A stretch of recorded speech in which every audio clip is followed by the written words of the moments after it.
The paradox of progress. We were promised that progress would liberate us, that with every technological innovation, every scientific breakthrough, life would become more fulfilling, more meaningful. And on the surface, it seems we've arrived. We can communicate instantly across continents. We can access more information in a day than previous generations could in a lifetime. We live longer, more comfortably, more connected, so they say. But beneath this surface lies a quiet contradiction. Despite all this, more people than ever feel lost, anxious, and emotionally starved. This is the paradox of progress. Advancement without fulfillment. While society celebrates productivity and efficiency, it ignores the cost to the human soul. We've traded simplicity for speed, reflection for distraction, and presence for constant pursuit. In the race toward more, we've drifted away from what matters. If this is the best time to be alive, why do so many feel empty? This isn't a rejection of progress, but a call to examine what kind of progress we're really chasing. Because when comfort increases but meaning disappears, something essential has been lost. And maybe, just maybe, it's time we stop and ask, are we advancing or just running further away from ourselves? The illusion of constant advancement.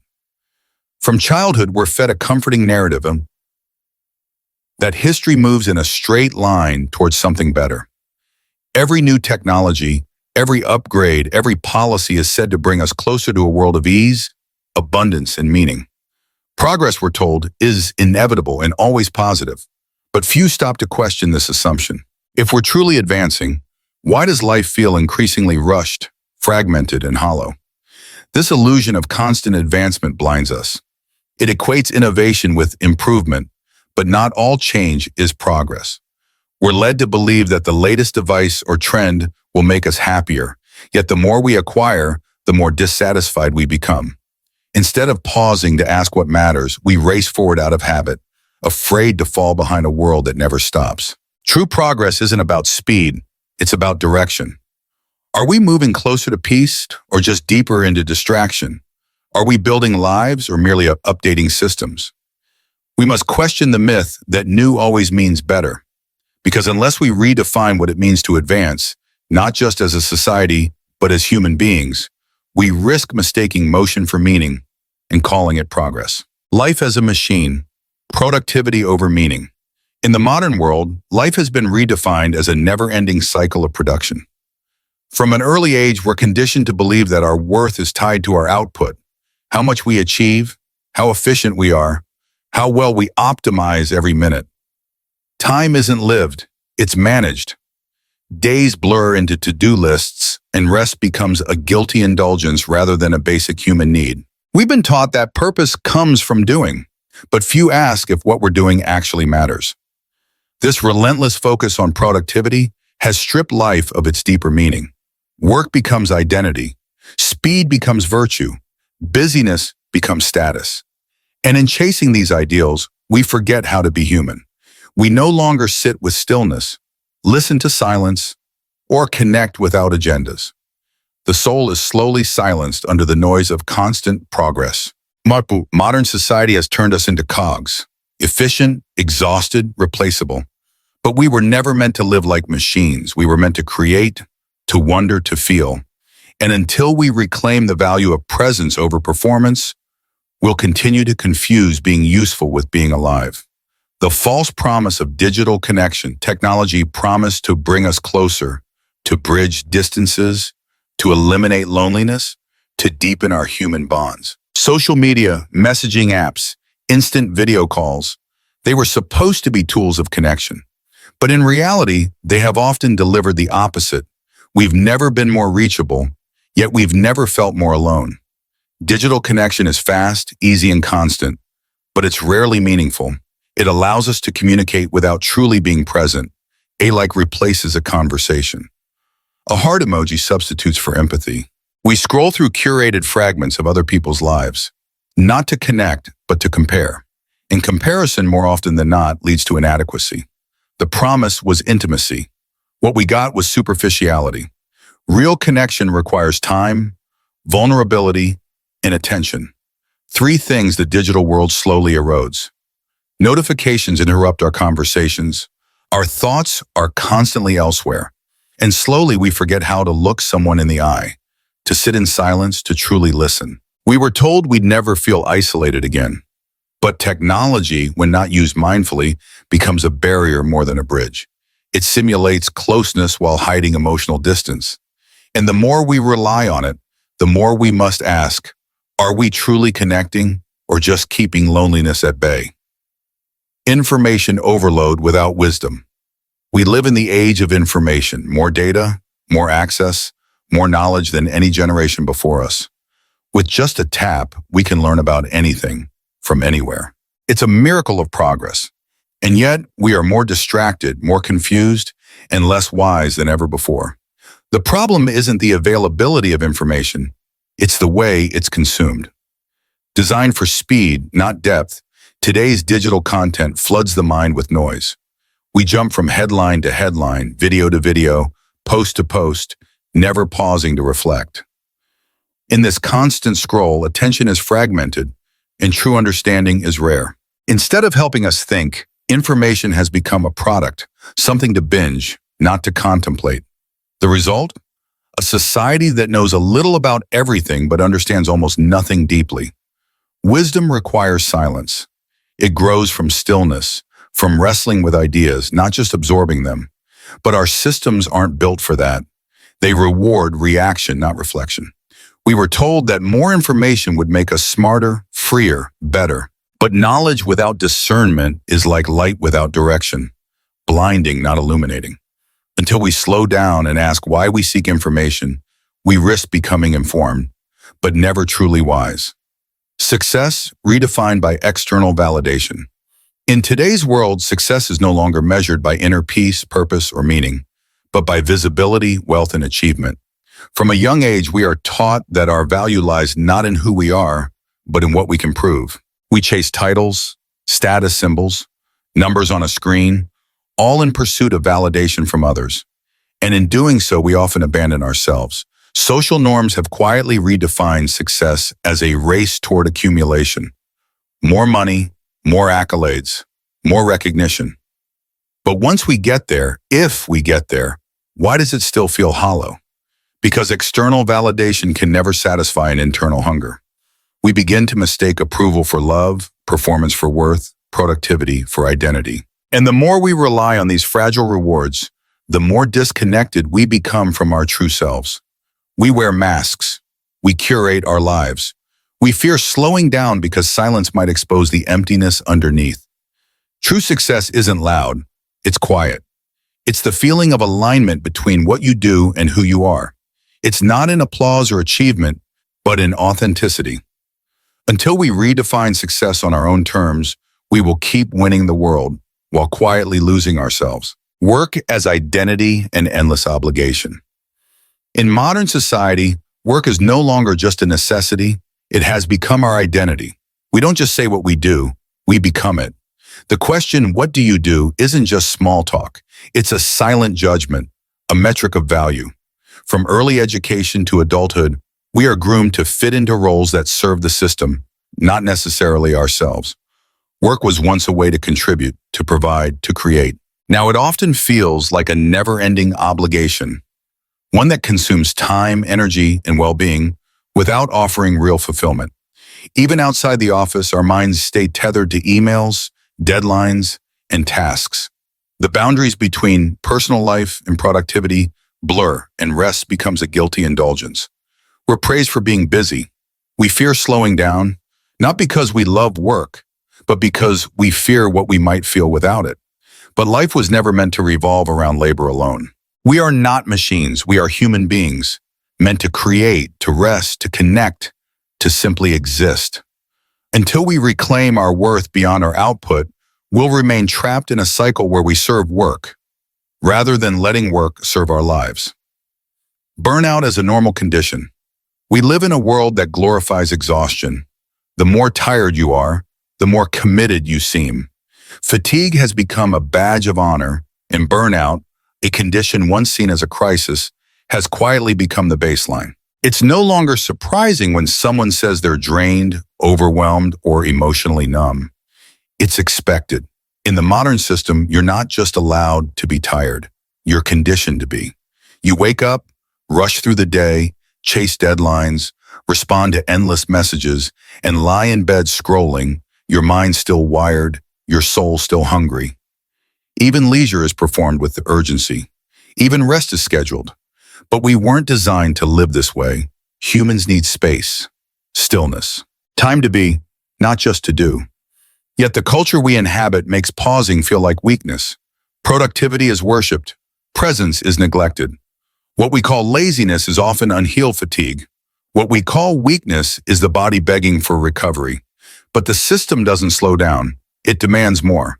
And we comply, not because we're strong, but because we're afraid of what will happen if we stop. Burnout isn't a personal failure. It's a social consequence, a reflection of a world that has lost sight of balance, of humanity, of enough. To heal, we must not only rest, but reclaim the belief that we're allowed to. Consumption as a false solution. Modern society has turned consumption into a belief system. We are taught that happiness lies just one purchase away, one upgrade, one delivery, one more click. Advertisements don't sell us products. They sell us identity, confidence, belonging. And slowly we begin to associate what we own with who we are. But the satisfaction is always fleeting. The moment we unwrap the object, the promise dissolves. A newer model is released. A trend shifts. And the emptiness returns. This is not accidental, it's designed. Perpetual dissatisfaction is the fuel that keeps the machine of consumerism running. We've replaced purpose with possession, fulfillment with fleeting dopamine hits. We no longer ask what we truly need. We ask what will make us feel valuable in the eyes of others. Shopping becomes therapy. Ownership becomes illusion. And the cycle continues. The problem isn't that we want things, it's that we expect them to complete us. And when they don't, we blame ourselves, not the system that told us they would. But what if happiness isn't something to chase or buy? What if it's found in less, not more? In presence, not possession? Consumption can't heal spiritual hunger. Only meaning can. And until we remember that, we'll stay caught in a loop, forever spending, never arriving. Time lost in a future that never arrives. Modern life teaches us to live for what's next. We're constantly working toward the next weekend, the next raise, the next vacation, the next version of ourselves. The present is no longer a place to live. It's become a stepping stone to some idealized future that always feels just out of reach.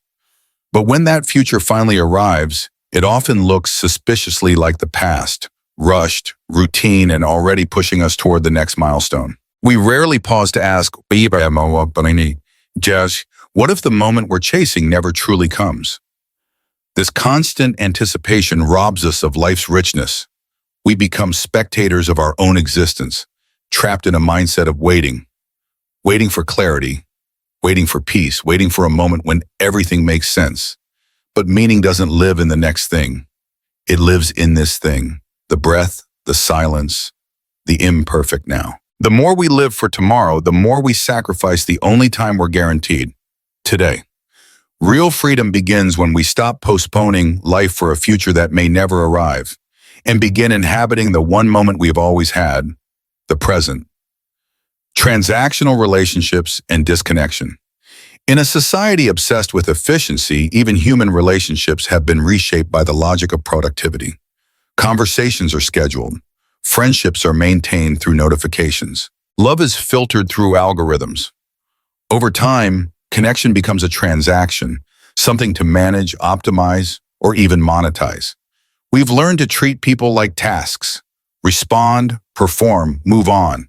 Time has become a scarce resource, and vulnerability feels like a risk we can't afford. We're encouraged to be independent, self-sufficient, emotionally untouchable, yet we wonder why we feel so alone. What gets lost in this model is something sacred. The slow, messy, unprofitable beauty of being fully present with another human being. True connection can't be rushed. It can't be tracked or measured. It requires openness, attention, and time. 3 things modern life has taught us to devalue. And so we drift. Surrounded by people, yet starved for depth. Plugged in, yet emotionally unplugged. But we are not meant to live as isolated units. We are wired for communion, for shared laughter, honest conversation, and silent understanding. Until we reclaim the courage to connect beyond utility, we'll remain efficient, but empty. Loneliness in a hyper-connected world. We are more connected than ever, digitally. Messages arrive in seconds, updates stream 24/7, and our phones rarely leave our hands. But despite all this connectivity, loneliness has become one of the most pressing epidemics of our time. The tragedy isn't just being alone, it's feeling alone while surrounded by people. This loneliness isn't the quiet solitude that nourishes reflection. It's the ache of disconnection in a world that pretends to be close. It's the paradox of scrolling through hundreds of friends while having no one to call at 2 a.m. when it really matters. It's the emptiness that follows shallow conversation and filtered smiles. Modern life has normalized isolation. We're told we must be strong, self-reliant, endlessly independent. Asking for support is seen as weakness. But the truth is, we were never meant to navigate life alone.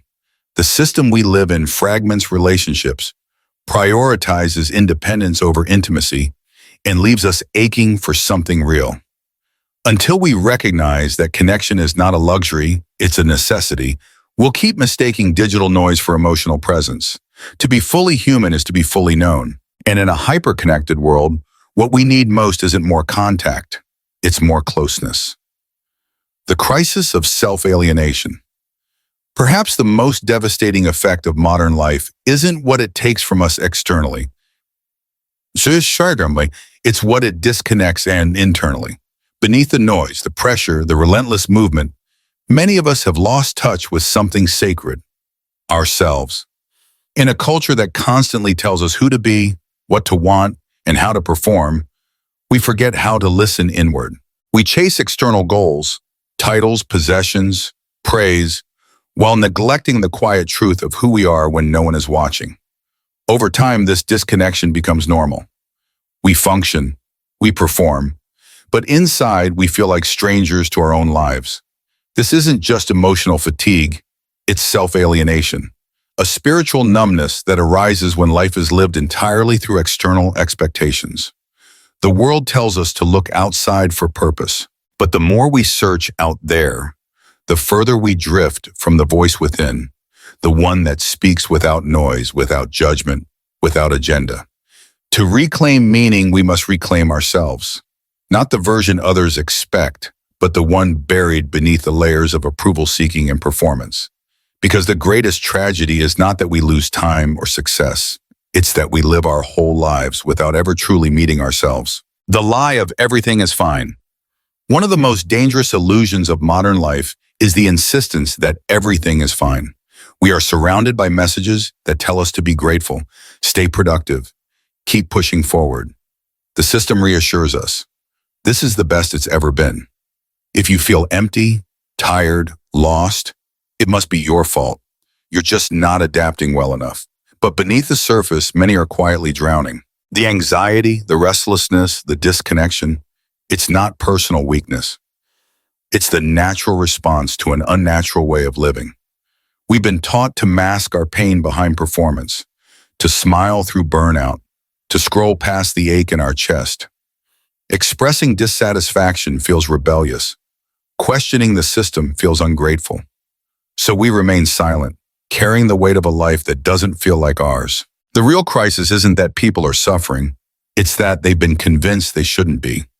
That the discomfort is theirs alone, not a sign of a deeper cultural fracture.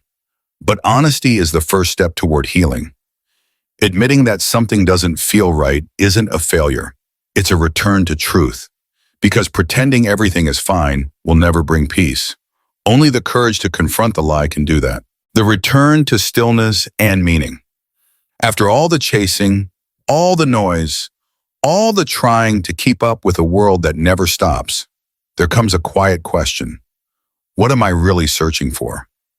In that pause, we begin to realize that meaning doesn't come from more achievements, more validation, more things. It comes from less, from presence, from truth, from learning to sit in stillness and ask, who am I without the roles, the goals, the expectations? Modern life taught us to search for purpose in status, speed, and screens. But meaning doesn't shout. It whispers. In the slow mornings, in deep conversations, in honest solitude. It reveals itself not when we perform, but when we become real.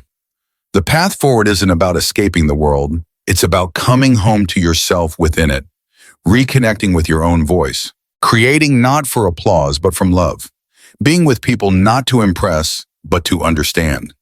Stillness isn't stagnation, it's clarity. It's the space where healing begins and the soul returns. Because the greatest rebellion in a culture of distraction is to live with intention, to find meaning not out there but within. And that's where life begins again, not in motion but in presence. Life lesson: reclaiming meaning in a world that forgot, in a culture that glorifies speed, productivity, and constant connection. Many of us are silently asking the same question. Is this really living?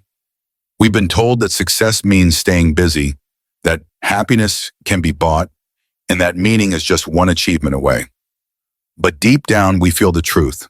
Something essential is missing. The message is simple but powerful. Stop running, pause, breathe. Listen to the parts of yourself that the world has taught you to ignore. The anxiety, the burnout, the disconnection. They're not personal flaws. They're signals, clues that your soul is craving something real. Presence, purpose, connection. You don't have to escape society to live meaningfully, but you do have to stop letting society define what meaning is. Take back your time. Reclaim your attention. Build relationships that aren't transactional. Let stillness teach you what noise never could. Because in the end, the quality of your life will not be measured by how much you achieved, but by how deeply you lived. And the first step, start listening to yourself again.